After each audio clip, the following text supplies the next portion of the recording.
kubigendanye n'akazi wenda ugasanga wize ukopera yego cyangwa wenda ugiye no mu kazi yego bigasaba kusambana kugira ngo kajye. Don't joke. Satana azakurindagiriza muri ako kazi kugeza ubwo uzicuza impamvu uriho. Bwana sasifiwe. Hari igihe tuvuga ngo abantu barayobye cyangwa baratanye bakaya gutekereza ibintu byatari ngo ubangwa ngo nuko yavuye mu rusengero. Mu rusengero harimo abantu benshi bayobye, kandi hanze y'urusengero harimo abantu benshi bari mu nzira. Ugomba gutandukanya gahunda zo mu rusengero ukazitandukanya n'ubwami bw'Imana. Ibyo bintu icyo bivanga, ubuzima bwawe bubamo ibibazo udashobora gusobanura, utanashobora gukemura, kandi n'Imana itakemura kugeza ubwo wemeye. Wumvishe ko twasomye muri Hosea, Imana yabwiye Abisiraheli ivugiye muri Hosea, irababwira ngo nanjye nzagenda mbareke kuko banyimuye. Nzagenda mbareke ngo kugeza ubwo bazemera, kugeza ubwo bazemera ibyaha byabo. Ngiyo impamvu Imana itegereza umuntu ngo aza kuyisaba imbabazi. Alo, gusaba Imana imbabazi ni ikimenyetso cy'uko wemera amafuti, wemera ibyaha, wemera intege nke, wemera gutsindwa kwawe, ukabwira Imana ngo Mana nimenyeho ko nanyuranyije no gushaka kwawe, niyo mpamvu nguhindukiriye kugira ngo ngirire imbabazi. Amen. Ngo Imana ivuga ijambo riteye ubwoba, iravuga ngo amakuba azabahata kongera kunshaka.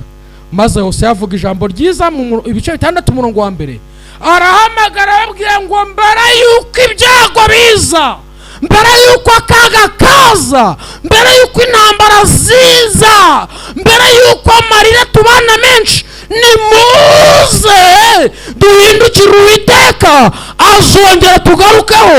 Ngo nk'uko izuba ryo mu museke rirasa, ngo ni ku Uwiteka azatugarukaho. Ngo kandi nk'uko imvura yo mu itumba igwa yarangiza igasomya ubutaka, ngo niko Imana izatugarukaho.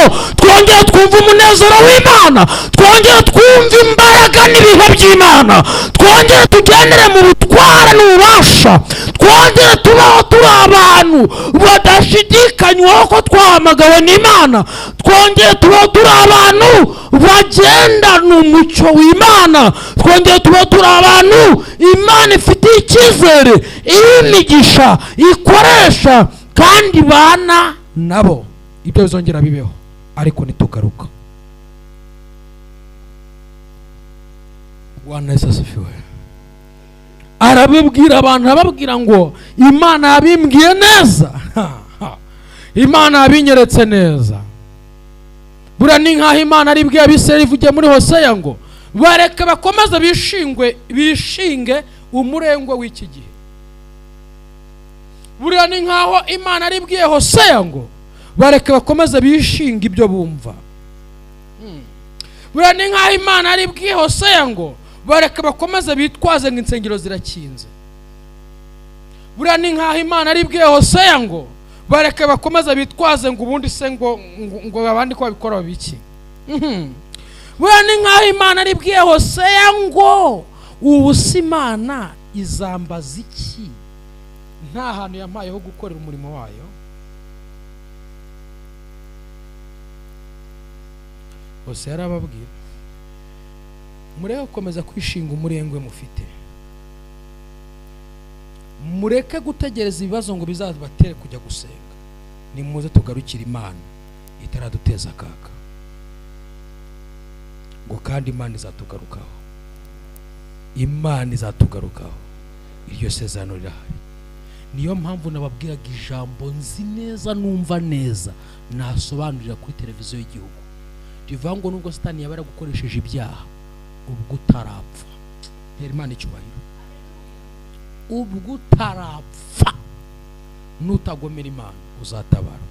Kubera iyi mpamvu Imana ifite isezerano ry'uko abantu bayimuye, abantu bayitaye, abantu bayobye inzira yayo, yuko nibaramuka bagayukiye Imana yabo, Imana izongera ibagarukeho, icyubahiro cy'Imana kigaruke mu buzima bwabo, kubaho presence y'Imana yongera ibe mu buzima bwabo.